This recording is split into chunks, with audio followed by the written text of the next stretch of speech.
भगवद गीता का तृतीय अध्याय कर्मयोग श्लोक नंबर 32।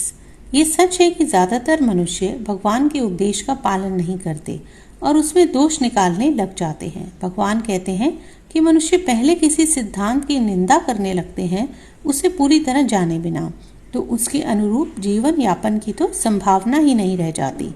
अहंकार और स्वार्थ को त्याग कर कर्म करना ही आदर्श जीवन है, जिसके द्वारा मनुष्य को नित्य और महान उपलब्धियां प्राप्त हो सकती हैं। इसलिए यदि हम उनकी बात नहीं मानते तो अविवेक को निमंत्रण देते हैं और अंत में स्वयं का नाश कर लेते हैं। बुद्धि ही है जो मनुष्य को पशुओं से अलग करती है और उसी के कारण मनुष्य को प्राणी जगत में सर्वोच्च स्थान प्राप्त है।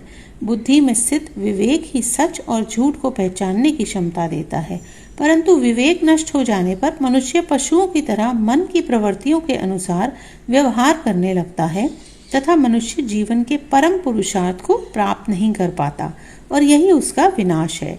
इसके विपरीत यदि वह भगवान की बात मान ले तो मन उसके मुताबिक काम करेगा और मनुष्य इसी जन्म में असीम ऊंचाइयां छू सकता है।